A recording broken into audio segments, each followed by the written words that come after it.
Hey, good morning. This is RJ, or Urge. It's really a nickname. My best friends call me Urge.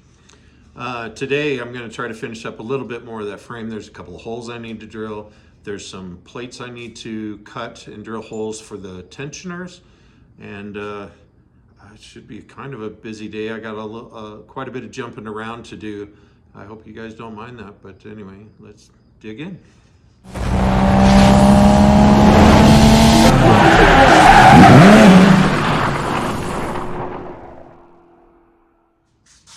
Okay, time to measure, right? So I need to make sure that this is the rod that supports the axles on the inner frame. I need to make sure that I get holes drilled appropriately on both sides, and then I need to weld in a collar like the original one to support the outer shafts. Now, instead of just using a piece of pipe like they did in the factory, I like these little collars, and you can get them at any hardware store. I think I got these at Ace. They're just the right size, and then they already come with an Allen screw to tighten it, or you could take that out and drill all the way through. If you wanted to use the factory hole pin there, we could probably make that work. Get the collar just right. Does that make sense? So this has to be exactly right with the outer holes.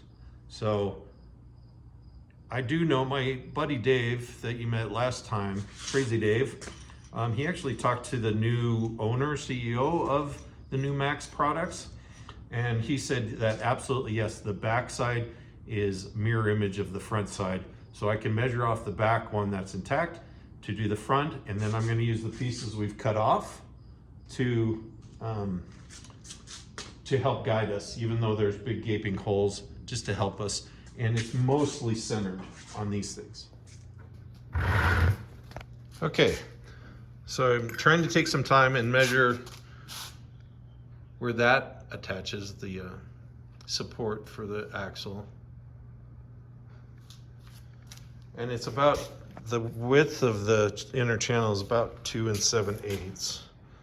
So I'll have to divide that in two, find the center, because I believe it's all centered. Okay, while I'm measuring some of that up and thinking about it, because you want to measure a bunch of times and then cut, right? Measure twice, cut once, and I'm usually a measure once, cut thrice kind of a person, but this is really important. So while I'm thinking about that and pondering, I'm going to start cutting off some pieces of this stock for the tensioners. And so the front tensioners sit out a little bit like this.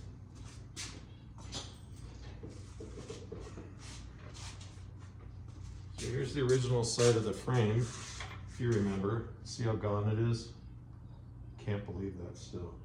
So back chains, front chains. I'm not 100% sure what this angled piece does. Maybe keep the grease from slinging around, or if it's structural, I'm not sure, but I gotta go buy some steel for that little funny triangle piece. But I'm talking about making this piece here. It's 3 inches by about 2.5, but if you'll notice where it was welded, it's only sitting about halfway across that frame, and I might extend it just to the edge of the frame so I have a little bit more holding it down when I weld it, so that I know that that piece is strong. So I'll need 4 of those.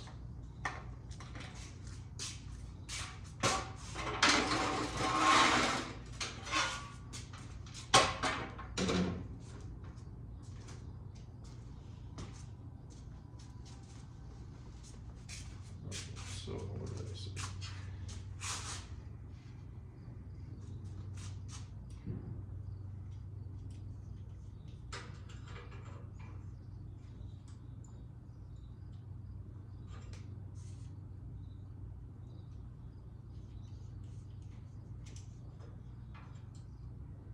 So that's the 3 inches. And I wanted if I made it 3 inches by 3 inches?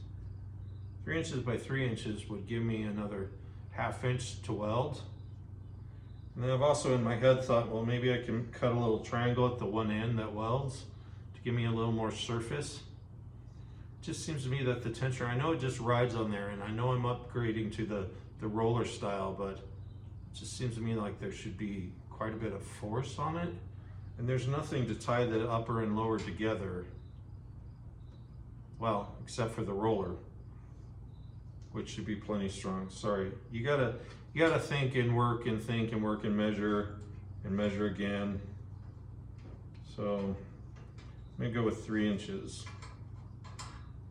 And I'm just using my tool here to mark a line. It might be easier if I use. So you saw me use the machinist die before. You know, I just might color in some of this with a Sharpie. And should be able to get at least a line that you can see. Now I wish I had a metal chop saw for this. That'd be great, because then everything would be exactly 90 degrees, but I don't. So you've seen me before when I tried to cut my nose off, I used that death wheel. And I had too big a disc on there. I've now put the guard back on mine. I'm using a smaller wheel. I've been using my face shield. I've been trying to put on my coveralls. I just don't like it. So I guess I'll move locations and cut this one piece and then see how it looks. And then I'll try to cut the other 3.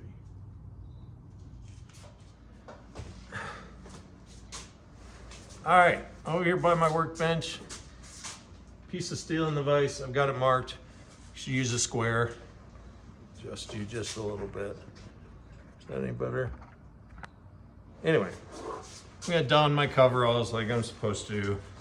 Put on my clogs. If you don't have a pair of clogs, you should probably buy some, especially good Norwegian clogs. Okay, wearing my face shield that my brother sent me and said I had to wear, and my wife, and pretty much all of you.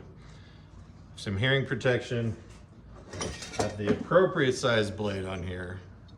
I know I shouldn't go any bigger. And the guard, and the handle. All right, everyone happy? You can stop yelling at me now.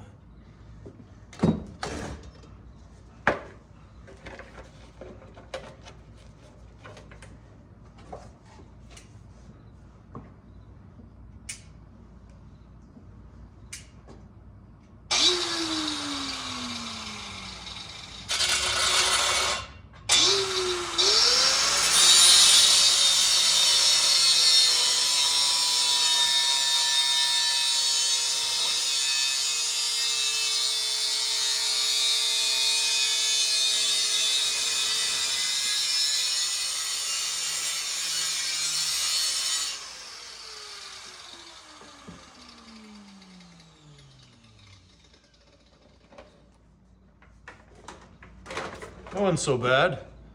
And my nose is intact. It's gonna be ripping hot. All right. Pretty close. It's not a critical cut, but you know, you do want to try to do things properly. Like I said, probably should use the chop saw, but I don't have one. I need to invest in one. So anyway, let's go size this up. Looks to me about 17.25. Let's go 17.25. I know when Dave sees this, he's gonna be like, that's not accurate enough.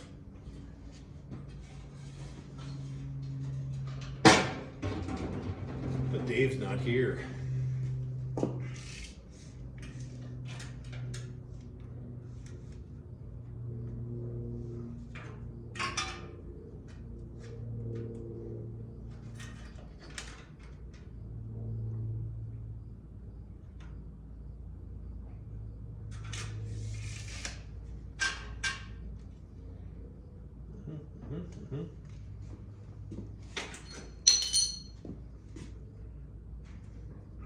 And I got marker all over myself. That's brilliant. Yeah, stuff happens in the garage, right? And I'm usually, it's just me, so nobody really had to know that. So I'll probably, delete that whole chunk.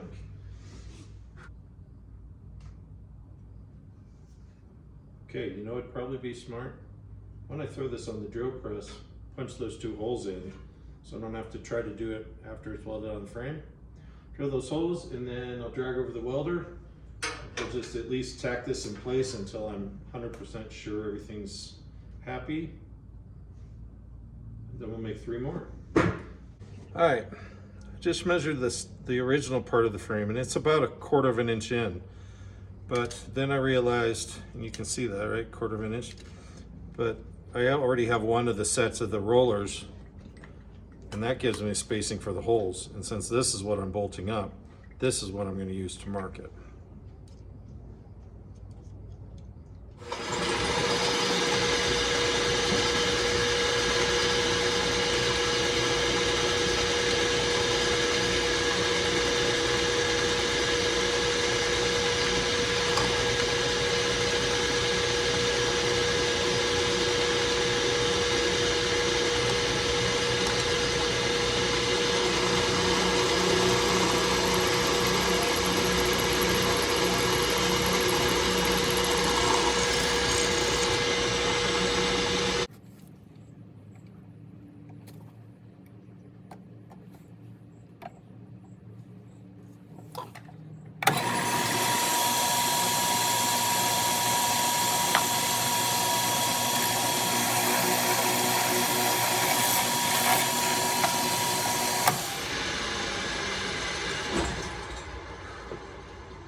You should probably use oil on your bits when you're drilling this kind of thing, and make sure the speed's right.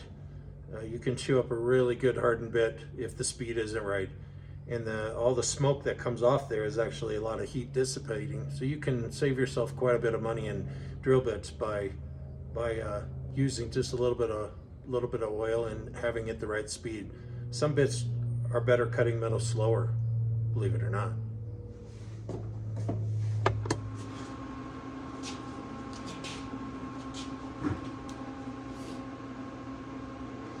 Okay, the plate's on. I'm just going to tack it in for now. And then when we get the rest of this together and the chain's on, so I make sure that the tensioner is in the right distance, since I'm using a different one. Should be really pretty close. But for now, I'm just going to tack it.